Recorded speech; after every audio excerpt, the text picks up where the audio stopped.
درود بر همگی. من لورا هستم از پیج مرلین با یک تکنیت 7 کارت در خدمت شما عزیزان دل هستم. لطفا ویدیو رو لایک کنید تا اینستا پست‌های بعدی رو بهتون نشون بده و من بتونم پست‌های خیلی زیاد و متنوعی رو برای شما دوستان توی همین پیج بذارم.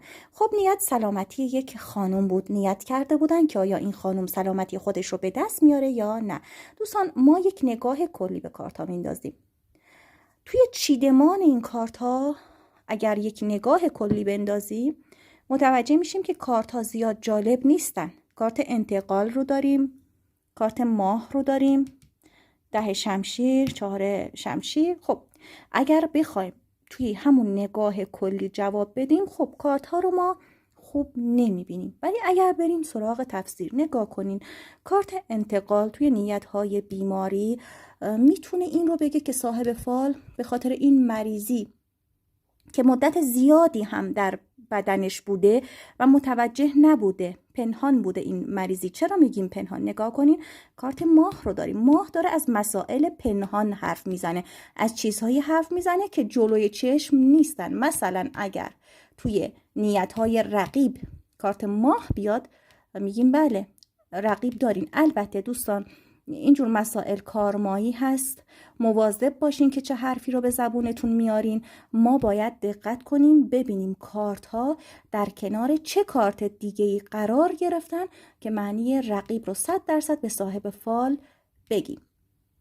خب پس توی سلامتی این خانم میگیم این خانم در گذشته به خاطر این مریضی که توی بدنش توی وجودش بوده یک بار از مرگ برگشته. نگاه کنید داره برمیگرده. و کارت انتقال داره چی رو میگه؟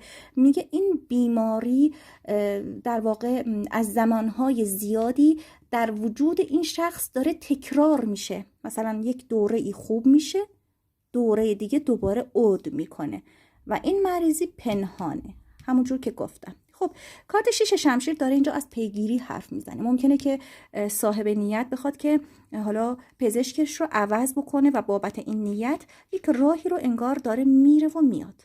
خب حتی ممکنه پزشک خودش رو بخواد که نوع درمان خودش رو عوض بکنه، چون پاپ اعظم توی نیت‌های بیماری از داروهای سنتی حرف میزنه، از دکترهای سنتی حرف میزنه. خب پس ممکنه که حالا بهش پیشنهاد بدن، حالا خودش بخواد که درمانش رو عوض بکنه، بخواد که روش درمان خودش رو عوض بکنه. همینطور پاپ اعظم توی نیت‌های بیماری میتونه از کمیسیون‌های پزشکی حرف بزنه، از جلسه‌هایی که دکترها با هم میذارن و راجع به دوره درمان این شخص با هم مشورت میکنن. و 4 شمشیر توی نیت‌های بیماری داره به بیمارستان و بستری شدن اشاره میکنه. اما اگر کلاً بخوایم که تفسیر رو به صورت کلی انجام بدیم، نتیجه 10 شمشیر اومده. 10 شمشیر خب همونطور که خود شما میدونین زیاد کارت جالبی نیست و ما نمیتونیم با یقین کامل به صاحب فال بگیم که شما سلامتی خودتون رو به دست خواهید آورد، چون کارت‌ها اصلاً چیدمانشون جالب نیست.